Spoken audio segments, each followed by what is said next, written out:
mga be! Welcome back to me another video. And for today's video mga be, samahan nyo nga kami dahil bababa nga kami ng bayan dahil papasyal nga talaga ako nila mama at papa sa boulevard mga be. Dahil alam na alam talaga nila na matakaw talaga yung anak nila mga be dahil halos video naman natin dito sa Facebook mga be ay puro na lang talaga pagkain. At ito nga pala mga be, nadaanan nga talaga namin yung dati ko talaga pinasukan ng high school ako mga be. Ayan siya, dyan lang naman ako nag-aral sa Jose Pangaliban National High School mga be. Sobrang namiss ko to pagdaan talaga namin. At andito na nga rin pala tayo mga be sa boulevard. Dito lang yun sa parang Purok 7 mga be. Ayan siya, sobrang daming pagkain pero halos lahat talaga same lang talaga mga be. At ayun nga naman talaga mga be, sobrang ganda nga talaga ng dagat dahil wala nga talaga siyang kaalon-alon. At na rin nga pala mga be, nagpapabili nga talaga yung kapatid kong bunso dyan ng fries kay mama, kaya naman talaga ayan, binilan talaga siya ni mama. At dito naman nga kami ni mama, maghahanapan na talaga kami ng iba pang pagkain mga be. Dahil sabi ko nga kay mama, bago nga talaga kami bumili ng pagkain, ay tignan nga talaga muna namin lahat ng mga pagkain dito para naman talaga mahanap namin kung alin nga ba talaga yung masarap mga be. At ayun nga mga be, pagkatapos nga talaga namin tignan lahat ng pagkain ni mama, ay talaga naman same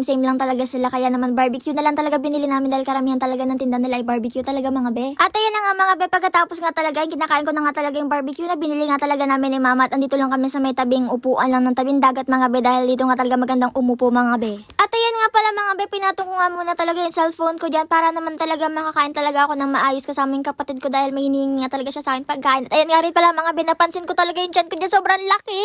Kakakain ko nga mga be, halos siya lang talaga palagi lumalaki sa akin, kaya naman ayan din mga be, inutusan talaga ako nila mama bumili ng palamig kasi nauuhaw na talaga sila. Kaya naman ayan, iniwan ko muna sila at ayan na rin nga agad mga be, nagpapalambing na nga rin ako. At ayan na nga rin pala mga be, gabi na rin nga talaga ng mga oras na yun dahil kakatambay nga namin, ginabi na rin talaga kami mga be. Dahil ang sarap lang naman talaga ng hangin niya dito mga be, dahil kanina talaga maghapon ay grabe naman talaga ang init dahil sobrang init talaga dito sa Bicol mga be. Ayan nga rin pala yung kapatid kong bunso mga be, talaga naman nagpapakyut din sa init. Ayan si mama at si papa at ayan kininom ko lang talaga yung kape na vanilla mga be, sobrang sarap niyan mga be. At ayan nga mga be, dahil gabi na nga talaga at ako lang din naman nang halos kumakain talaga dahil ayaw na nga nila mama at papa dahil ako na lang daw kumain dahil ako lang naman daw talaga hindi pa talaga nakakapunta dyan. Kaya naman ayan na nga mga be, pauwi na nga kami nila mama at papa at ng bunso kong kape at dala ng oras na rin talaga. At ayan na nga rin talaga mga be, nakarating na nga talaga kami sa barangay namin. Kaya naman hanggang dito na lang, kubko na ka.